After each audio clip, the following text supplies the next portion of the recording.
மத்தேயு புஸ்தகம் என்ன சொல்லுகிறது? மத்தேயு புஸ்தகம் இயேசு கிறிஸ்துவே வரப்போகிற மேசையாகிய ராஜா, அவர்தான் மேசையா ஆகிய ராஜா, தேவகுமாரனாகிய கிறிஸ்து, ஜீவனுள்ள தேவனுடைய ஒரே பேரான குமாரனாகிய கிறிஸ்து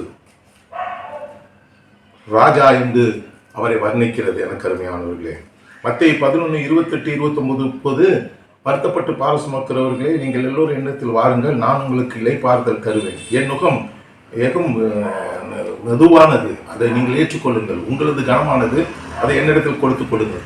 மத்தேயு 12, 49, 50, தம்முடைய கையை நீட்டி சீஷருக்கு நேரம் நீட்டி, இதே என் தாயும் என் சகோதரர்களும் பரலோகத்தில் இருக்கிற என் பிதாவின் சித்தத்தின் படி செய்கிறவர்களே, எனக்கு சகோதரனும் சகோதரியும் தாயுமாய் இருக்கிறார்கள் என்று சொன்னார்.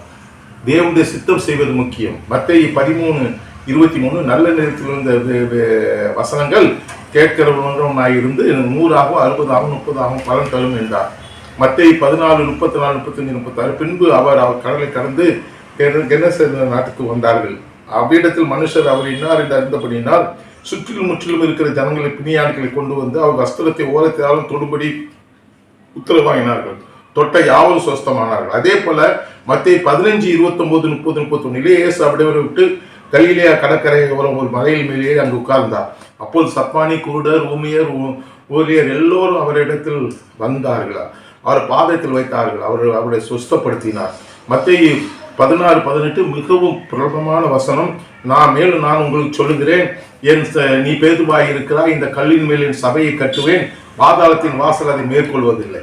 மத்தேயு 17, 21 இந்த ஜாதி பிசாசு, இப்படிப்பட்ட வகையான பிசாசு ஜபத்தினாலும் உபவாசத்தினாலும் அன்றி வேறொன்றினாலும் புறப்பட்டு போகாது. மத்தேயு 18, 19 ஆகிலும் உங்களில் 2 பேர் தாங்கள் வேண்டிக் கொள்ளுகிறது எந்த காரியத்தை குறித்தாலும் பூமியில ஒருமனப்பட்டிருந்தால் பரலோகத்தில் இருக்கிற என் பிதாவினால் அது அவர்களுக்கு உண்டாகும் என்று சொன்னார். மத்தேயு 18, 20 ஏனில் 2 பேராவது 3 பேராவது என் நாமத்தில் கூடியிருக்கிறார்களோ அவர்கள் நடுவில் நான் இருக்கிறேன் என்றார். மத்தேயு 18, 21, 22 அப்போது பேதுரு அவரிடத்தில் வந்து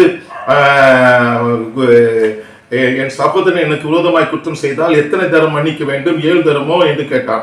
அதற்கு இயேசு 7 மாத்திரமல்ல 70 தரம் என்று சொன்னார். 7, 70 தரம் என்றார். அது 490 முறை என்று சொல்லியிருக்கிறார். மத்தேயு 18, 18 பூலகத்தில் நீங்கள் எதை கட்டுவீர்களோ அவைகள் பரலோகத்திலும் கட்டப்பட்டிருக்கும், பூலகத்தில் நீங்கள் எதை கட்டவிழ்க்கிறீர்களோ அவைகள் பரலோகத்தில் கட்டவிழ்க்கும் என்று ஒரு சித்தாந்தத்தை, அதாவது ஒரு ஃபார்முலாவை அவர் சொன்னார். இயேசு கிறிஸ்து பார்த்து 19, 25, 26 மனுஷரால் இது கூடாதுதான், தேவனால் எல்லாம் கூடும் என்றார். என் நாமத்தினாலே வீட்டையாவது, மத்தேயு 19, 29 என்ன சொல்லப்பட்டிருக்கிறது என்றால், சகோதரியாவது சகோதரியாவது தகப்பனையாவது தாயாவது மனைவியாவது பிள்ளையாவது நிலங்களை விட்டவன் எவனோ அவன் 100 அடைந்து நித்திய ஜீவனையும் சுழ்ந்து கொள்ளலாம்.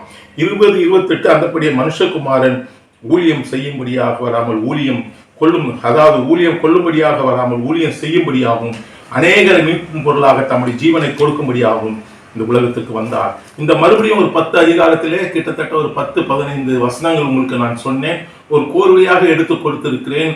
ஒரு பைபிள் ஸ்டடி போல இருக்கும், ஒரு தீர்க்க தரிசனத்தை போல இருக்கும், அபிஷேகத்தின் போல ஒரு வசனங்கள் அவைகள் உங்களுக்கு ஒரு பிரசங்கத்தை போல் இருக்கும். அதே சமயத்தில் உங்களை உற்சாகப்படுத்துகிற ஆவிக்குரிய நல்ல பொக்கிஷமாகி அந்த பொக்கிஷத்தை நான் உங்களுக்கு திறந்து கொடுத்திருக்கிறேன். மத்தேயு கொடுத்த தேவனுக்கு ஸ்தோத்திரம்.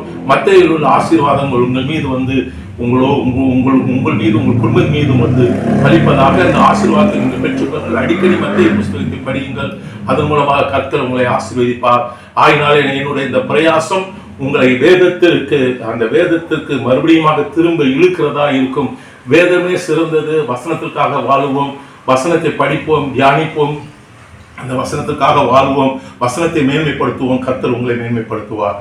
ஏனென்றால் இந்த வசனத்தை ஆண்டவர் எழுதி கொடுத்திருக்கிறார். God bless you.